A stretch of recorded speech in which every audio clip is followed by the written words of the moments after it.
Alright, what's up everybody? Yesterday I took this whole hydrostatic section apart. What I ended up doing with the valve plates and the cylinder blocks, I took them to my local machine shop. They had a little bit of wear on them, a couple little scuffs.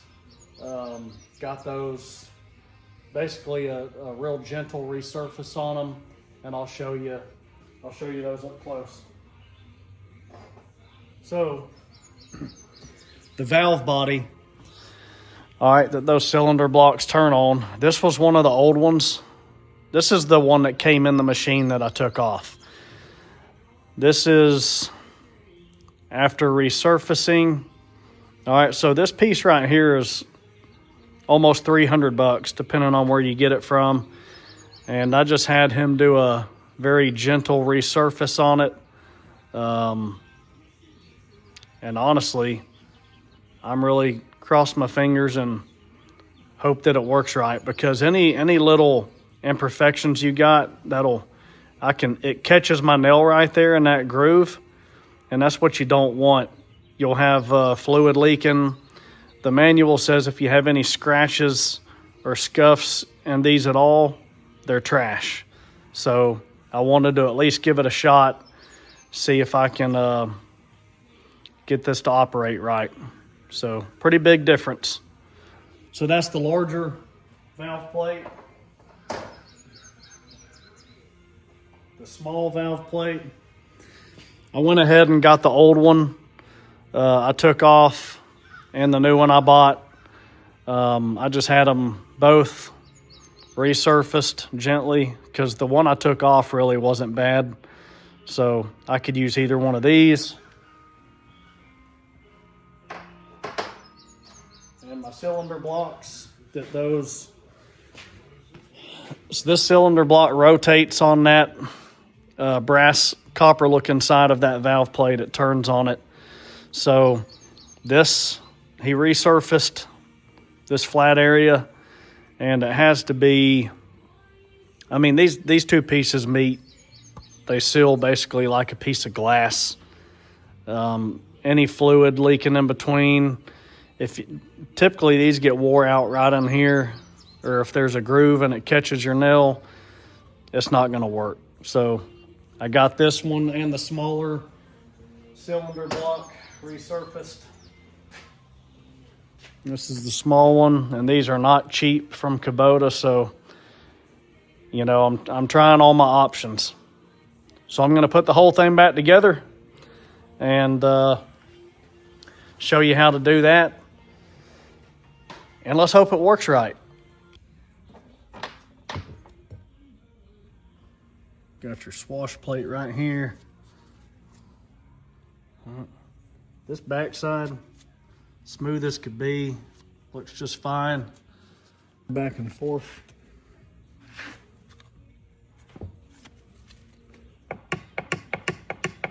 That's exactly how it's supposed to move.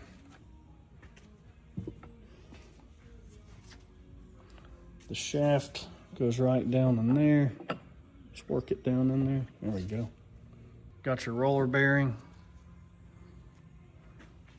It's going to sit right down on that race.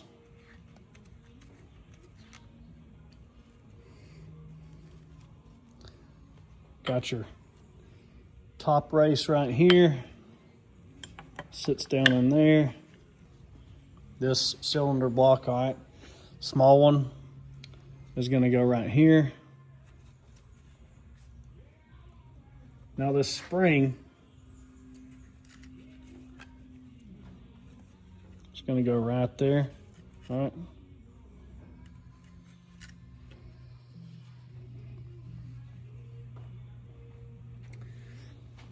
So in here, in this small cylinder block as well as the large one, there's a washer that goes in each one of these. So let me throw those in. Now the springs go in. Okay, so it's got a wide end and a narrow end. The wide end's going in on the bottom.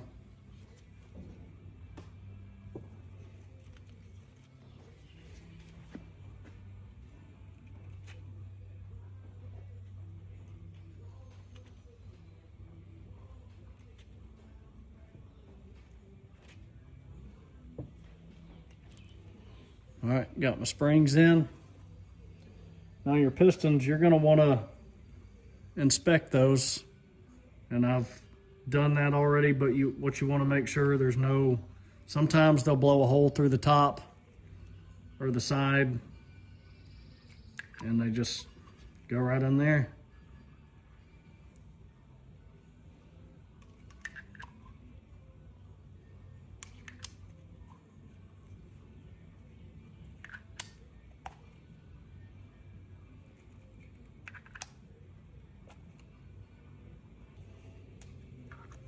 So all of them look even.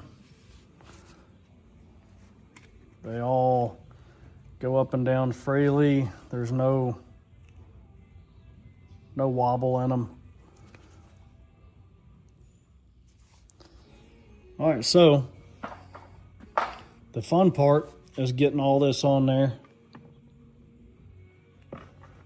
without them all falling out. There you go. Put it on the splines right there. You see how that compresses with that spring. Turns that shaft turns, it spins. All right, so it's on there.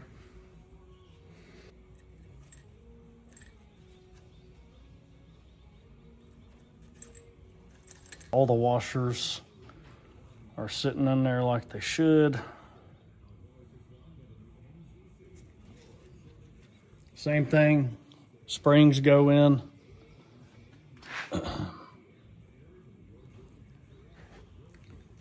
Springs go in wide side down.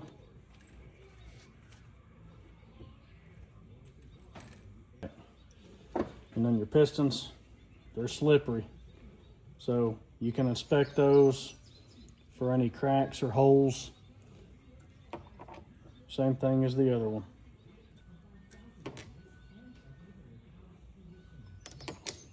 All right. Okay, there we go.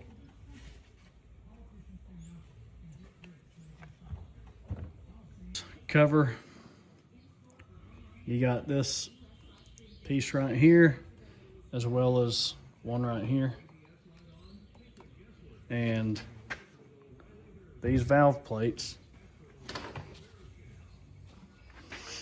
are only going to go on one way. All right.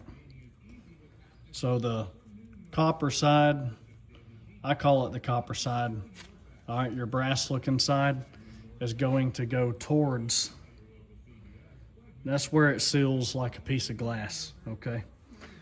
But, so it'll go face up on this and it only goes one way. Basically, that's like a little keyway. All right, so it only goes on one way.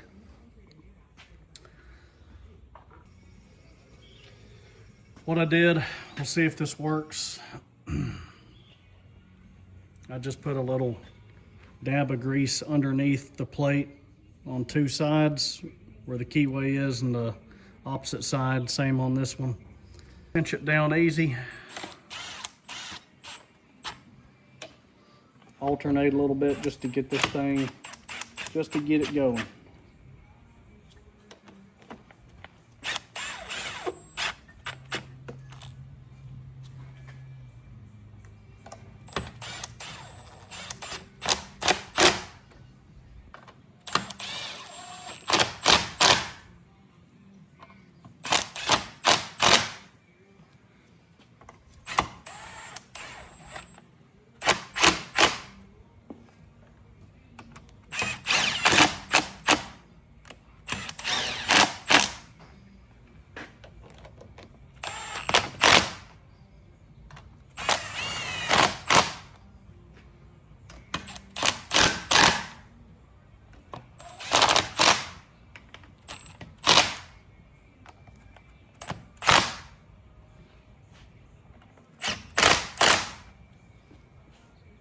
The snap ring and everything has to go on here, so I'm going to have to tap that back down.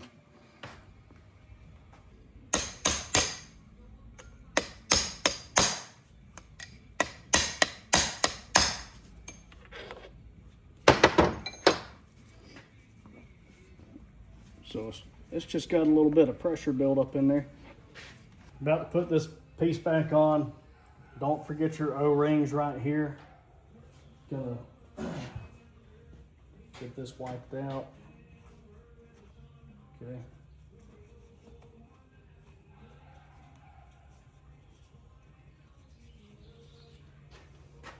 All right. And these are new. All right, these are new. Otherwise, I would be replacing them if they were old. So same size. They just go in that groove.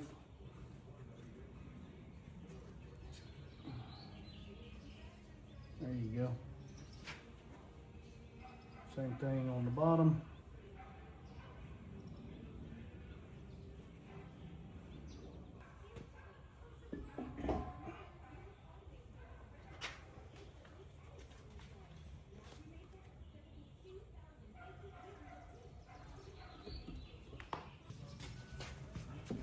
There we go.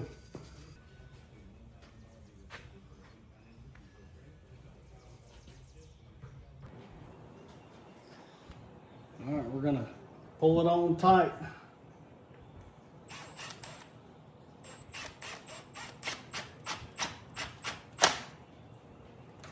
.14mm. These 4 main ones right here. I'll have to finish that with a wrench.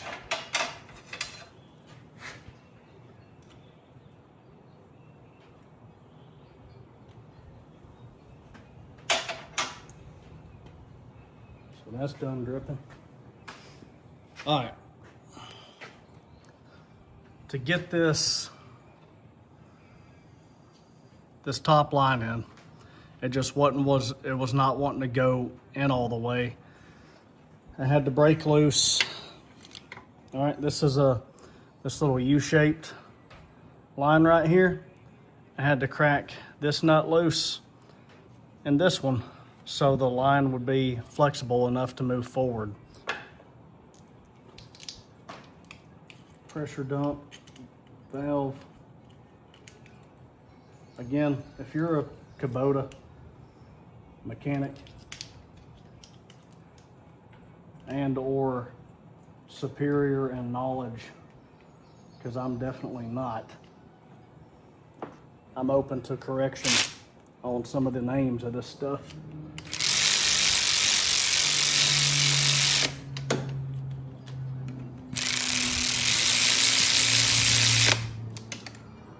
So that's on there. Those 2 bolts are going right here. They go into that hydrostatic casing. It's in the back.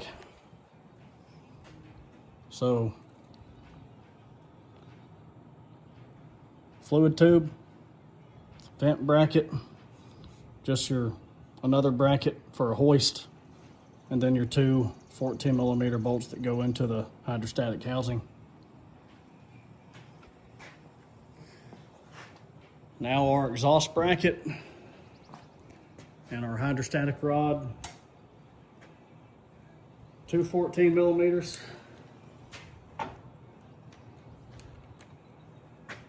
Right here.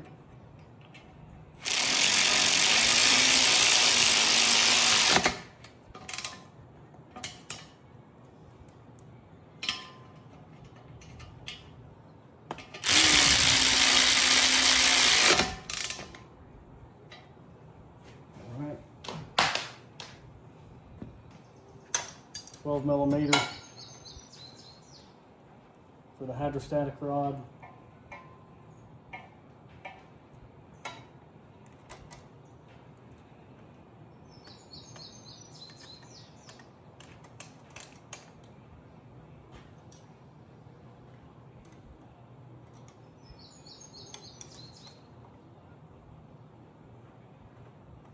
Get that nice and tight. It's got a lock nut on it. All right. I think it's ready to fill up with hydraulic fluid, and let's see if this thing runs.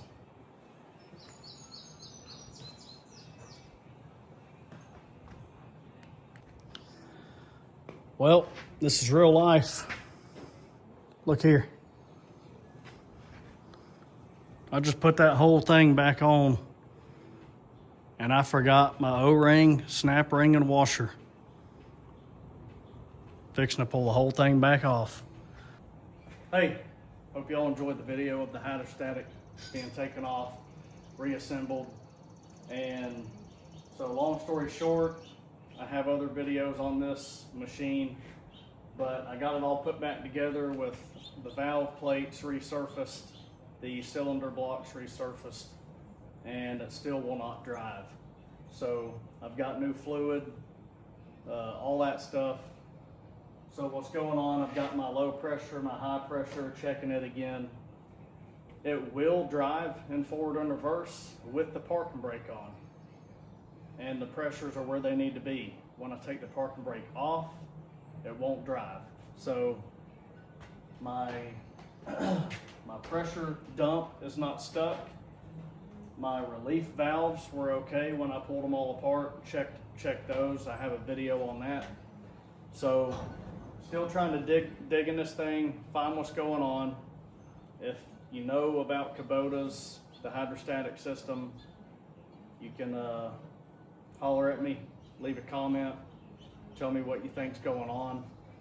I think ultimately what's probably going on is, even though the cylinder block and valve plates were resurfaced, there's still some type of leak in one of the pistons, just enough to where it won't hold pressure.